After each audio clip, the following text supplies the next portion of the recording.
Jika kita mau membaca sejarah dengan jujur, maka kita tidak dapat menghitam putihkan karakter tokoh-tokohnya.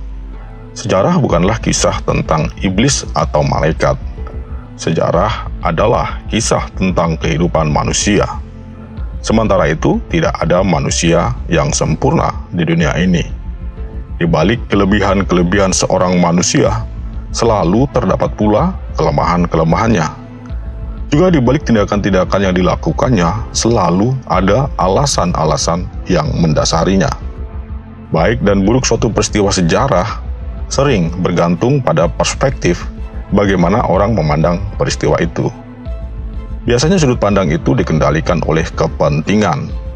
Siapa berkepentingan apa? Begitu pula tentang tokoh-tokoh besar dalam sejarah Nusantara. Di balik nama besar yang berhasil mereka ukir, sering juga kita dapati hal-hal yang mencengangkan. Seperti halnya kisah-kisah ganjil tentang raja-raja Nusantara yang akan kita bahas dalam video kita kali ini. Meskipun di antaranya adalah tokoh-tokoh yang kita pandang sebagai pahlawan, namun di balik kepahlawanannya itu, terselip juga kisah kelam tentang pribadinya. Simak terus video ini hingga selesai.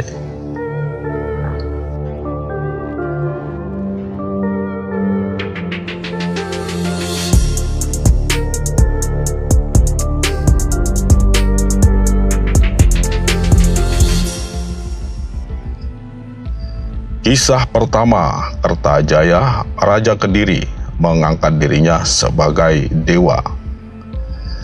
Kertajaya adalah Raja Kediri yang memerintah tahun 1194 sampai 1222 Masehi. Kertajaya terkenal dengan kesaktiannya. Konon dia dapat berdiri di atas ujung tumbak atau pedang seharian tanpa terluka sedikit pun. Merasa diri sebagai orang yang paling sakti di dunia, maka dia menobatkan diri sebagai dewa. Dia mengeluarkan dekrit agar seluruh rakyatnya menyembah dirinya layaknya menyembah seorang dewa. Perintah itu berlaku juga bagi kaum Brahmana dari agama Hindu dan para biksu dari agama Buddha. Mereka yang menolak disiksa dan tidak sedikit yang dihukum mati. Kaum Brahmana maupun biksu lebih banyak memilih pergi dari wilayah Kediri daripada harus mengakui Kertajaya sebagai dewa. Padahal bisa jadi ya Kertajaya ini memang seorang dewa, tapi dewa mabuk kali ya. Dia sedang mabuk oleh kesombongannya. Sementara itu di Tumapel, salah satu wilayah bawahan Kediri, Ken Arok berhasil membunuh Tunggul Ametung. Tunggul Ametung adalah Akuwu atau penguasa di wilayah Tumapel. Ken Arok awalnya adalah seorang kepala geng perampok. Kemudian oleh Tunggul Ametung, Ken Arok diangkat menjadi senopati. Tujuannya agar di tempat itu tidak ada lagi perampokan karena kepalanya sudah mengabdi kepada penguasa. Ken Arok kemudian masuk ke lingkungan istana. Dia jatuh cinta kepada Ken Dedes, istri Tunggul Ametung. Gegarannya ialah Ken Arok pernah melihat kain yang dikenakan Ken Dedes tersingkap. Ken Arok bertekad ingin mendapatkan Ken Dedes. Tetapi hal itu tidak mungkin selama Tunggul Ametung masih hidup. Oleh karena itu, Ken Arok bertekad untuk membunuh Tunggul Ametung. Dengan menggunakan sebilah keris sakti bernama keris Empu Gandring, Ken Arok berhasil membunuh Tunggul Ametung. Dengan begitu, bukan hanya bisa memiliki istri Tunggul Ametung yang cantik itu, Ken Arok juga merebut tahtanya. Situasi ini dimanfaatkan oleh kaum Brahmana. Mereka menobatkan Ken Arok sebagai titisan Mahadewa atau Dewa Siwa. Bukan hanya itu, kaum Brahmana juga mengajak Ken Arok untuk melawan Kertajaya. Kaum Brahmana itu juga mempengaruhi rakyat Kediri agar memberontak kepada Kertajaya, raja mereka. Mengetahui hal itu, Kertajaya sangat marah. Dia seorang raja, minta diakui sebagai dewa, tapi ditolak oleh kaum Brahmana. Kaum Brahmana malah menobatkan seorang perampok, pembunuh, dan perebut istri orang sebagai titisan Mahadewa. Kemarahan itu semakin memuncak ketika mendengar kaum Brahmana itu bersekongkol dengan Ken Arok untuk melakukan makar terhadap dirinya. Kemudian Kertajaya memerintahkan pasukannya untuk menyerbu Tumapel. Serangan Kertajaya dapat dipatahkan oleh Ken Arok sebab Ken Arok diperkuat oleh barisan kaum Brahmana dan para biksu, juga oleh rakyat Tumapel. Setelah Kertajaya gagal dengan penyerbuannya ke Tumapel, berikutnya Ken Arok membalas menyerbu Kediri. Pasukan Ken Arok ini justru mendapat dukungan dari rakyat Kediri yang sudah muak dengan kesombongan rajanya. Maka dengan mudah Kertajaya dan pasukannya dapat ditaklukkan. Meskipun kebal dengan senjata tajam, tetapi Kertajaya akhirnya tewas juga di tangan Ken Arok dengan keris Empu Gandring. Dengan berhasil membunuh Kertajaya, maka otomatis Ken Arok menggantikannya sebagai raja. Tetapi Ken Arok tidak memerintah di Kediri. Dia menjadikan Tumapel sebagai pusat kerajaannya dan menamai kerajaannya dengan nama Kerajaan Singosari. Sebagai wujud terima kasihnya kepada para Brahmana dan biksu, Ken Arok menjamin kebebasan dan toleransi hidup beragama di kerajaannya itu.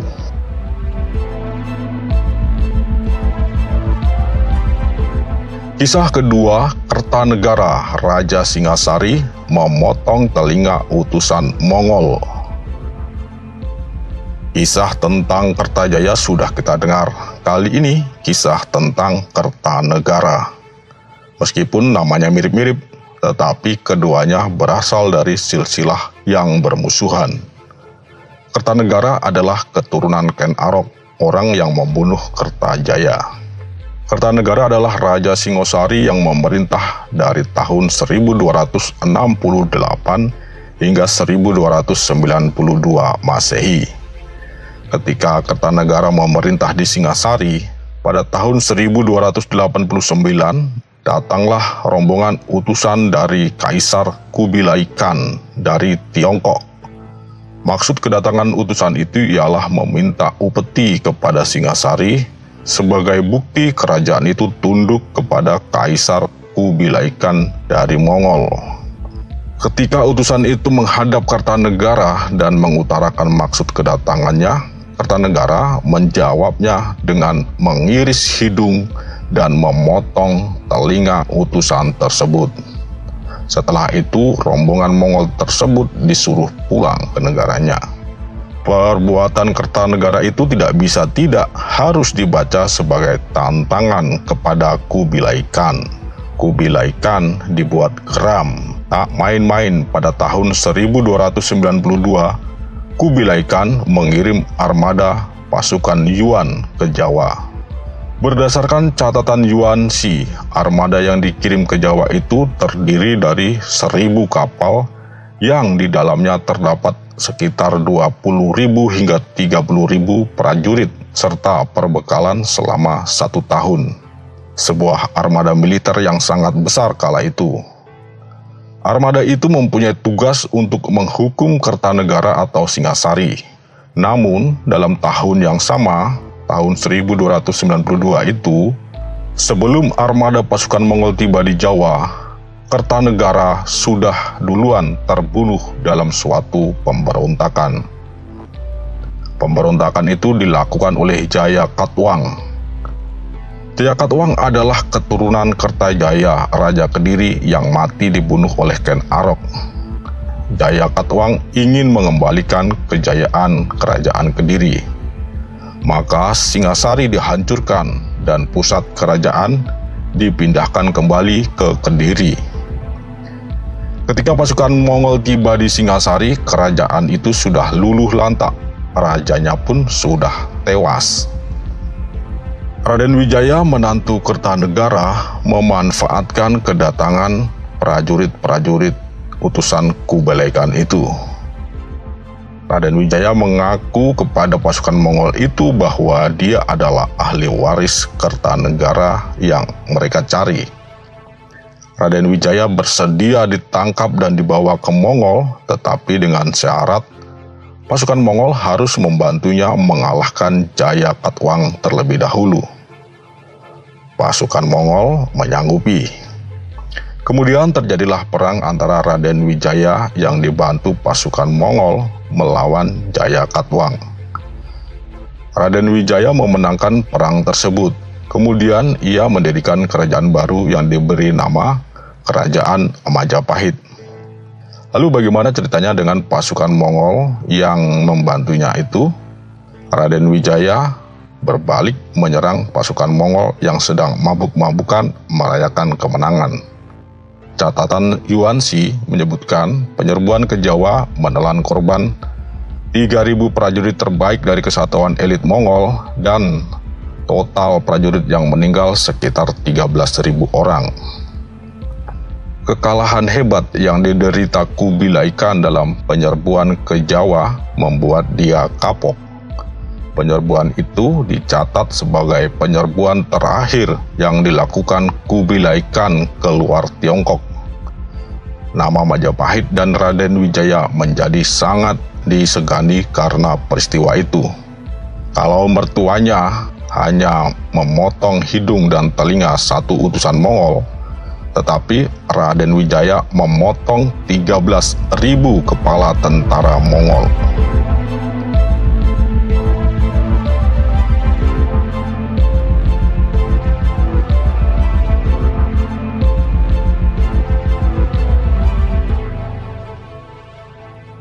Kisah ketiga, La Patedungi, Raja Wajo ketiga, memperkosa setiap wanita cantik yang ditemuinya. Bagi seorang wanita, paras cantik adalah anugerah yang patut disyukuri. Tetapi apakah selamanya begitu?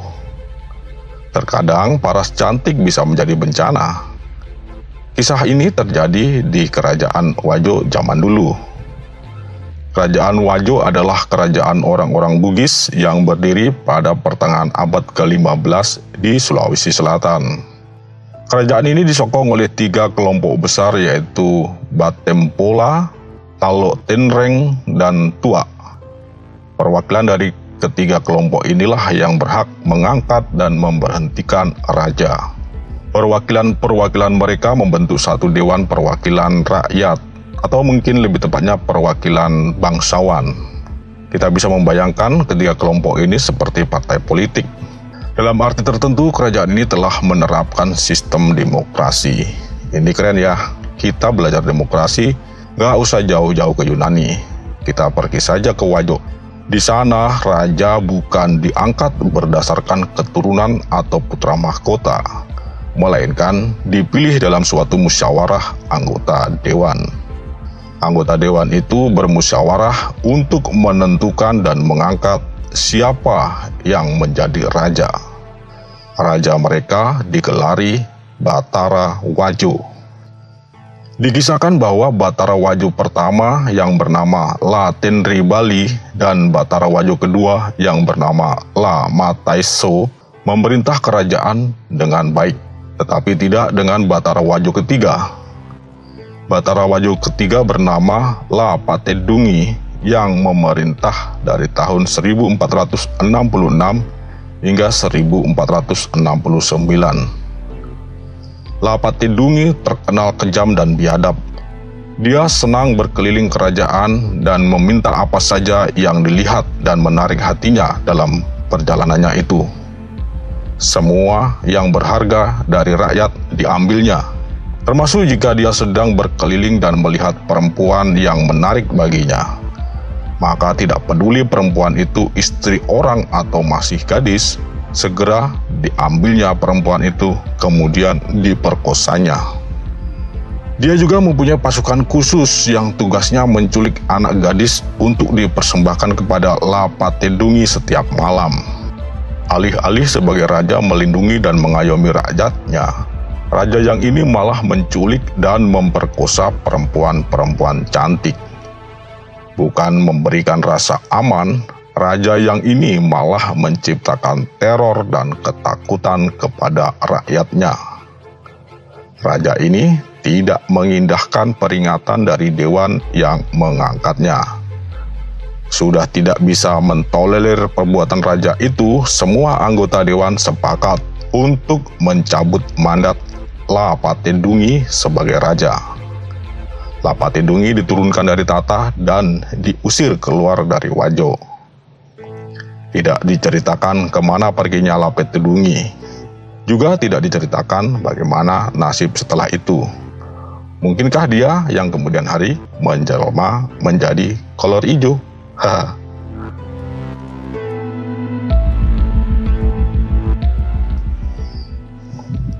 Kisah keempat, Iskandar Muda, Sultan Aceh. Sultan Iskandar Muda adalah Sultan Aceh yang paling terkenal karena mampu menjadikan Aceh sebagai kerajaan yang disegani, baik di Nusantara maupun di dunia. Beliau mampu menciptakan sistem pemerintahan yang sangat efektif, baik dari segi hukum, politik, ekonomi, maupun militer. Dia pula yang mampu menghadang kekuatan Portugis di Semenanjung Malaya pada abad ke-17. Seorang pelaut berkebangsaan Perancis bernama Augustin de Beaulieu menuliskan kisah hidupnya selama perjalanan pelayarannya. Dia pernah singgah di Aceh ketika Sultan Iskandar Muda berkuasa. Sang penguasa ini memang amat kejam, karena saya berani bilang bahwa sejak saya berada di sana, tak sehari pun lewat tanpa dia membunuh seseorang dan terkadang beberapa orang. Dan dia tidak memberitahu siapapun mengenai rencananya, dan juga tidak meminta saran kepada siapapun, tulis Agustin. Agustin mengisahkan Sultan Iskandar Muda menerapkan hukum yang keras kepada para penjahat di Aceh. Hal itu dilakukan untuk menegakkan wibawa dan kuasa raja. Hukuman itu berupa pemotongan anggota tubuh seperti telinga, bibir, hidung, kaki, dan tangan. Ada juga yang diinjak gajah sampai mati, lalu dijepit dengan 2 batang kayu yang dibelah, atau menumbuk kepala orang. Dan masih banyak lagi hukuman-hukuman yang sangat kejam. Kisah kelima, Sultan Agung Raja Mataram. Sultan Agung memerintah Mataram tahun 1613 hingga 1645 Masehi. Sultan Agung mempunyai ambisi besar untuk melakukan ekspansi kekuasaannya. Dia telah berhasil menguasai seluruh Pulau Jawa. Bahkan dia juga berhasil menaklukkan Pulau Madura dan Sukadana di Kalimantan Barat. Ganjalan bagi dia adalah adanya VOC yang menguasai Batavia. Setelah gagal melakukan diplomasi untuk mengusir VOC, Sultan Agung menyerang Batavia. Penyerbuan dilakukan 2 kali, yaitu tahun 1628 dan tahun 1629. Penyerbuan pertama tahun 1628, Sultan Agung mengirim 10.000 prajurit di bawah pimpinan Tumenggung Bahureksa dan Pangeran Madura Reja. Pasukan Mataram gagal merebut benteng Hollandia di Batavia. Meski gagal merebut benteng, pasukan Mataram masih bertahan selama 30 hari mengepung benteng tersebut. Maksudnya adalah untuk memblokade pasukan VOC agar melemah karena kehabisan persediaan makanan. Ribuan prajurit juga dikerahkan untuk membendung Sungai Ciliwung agar prajurit VOC mati kehausan karena kekurangan air. Tetapi usaha itu gagal juga. Bukan pasukan VOC yang mati kelaparan dan kehausan, tetapi justru pasukan Mataram yang kehabisan persediaan makanan. Mereka juga banyak yang mati terkena wabah kolera dan malaria. Hal itu membuat semangat prajurit Mataram memudar. Melihat hal itu, Sultan Agung marah. Kemudian dia mengirim pasukan Algojonya untuk membunuhi prajurit-prajurit dan pimpinan-pimpinannya yang mulai kehilangan semangat tempur.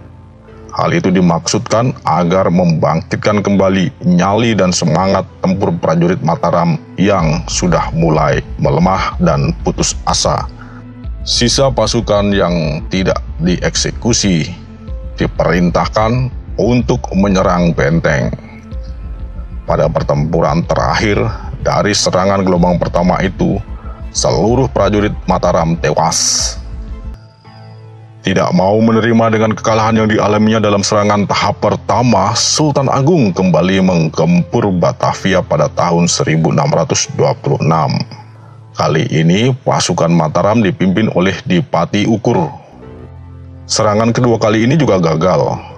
Tidak ingin mengalami nasib yang sama dengan Tumenggung Bahureksa dan Pangeran Madurareja yang dipenggal kepalanya oleh Sultan Agung karena gagal mengalahkan VOC, Dipati Ukur kemudian berbalik memberontak melawan Sultan Agung. Kisah ke-6, Amangkurat I, Sultan Mataram. Pengganti Sultan Agung yang memerintah Mataram adalah Sultan Amangkurat I, putranya. Amangkurat I memerintah dari tahun 1646 hingga 1676 Masehi. Tahta Mataram kembali banjir darah pada masanya. Dia membunuh Pangeran Alit, saudaranya yang dianggap sebagai pesaing untuk memperebutkan tahta. Dia juga membangun keraton baru di Pleret dengan mengerahkan rakyatnya untuk bekerja tanpa diupah. Bukan hanya itu, dia mendata para ulama yang dianggap pro kepada Pangeran Alit yang telah dibunuhnya. Para ulama itu bersama semua kerabat keluarganya dikumpulkan di alun-alun Pleret. Van Guns, utusan VOC di Mataram kala itu, sebagai saksi sejarah mencatat bahwa orang yang dikumpulkan di alun-alun itu tidak kurang dari 5.000 hingga 6.000 orang.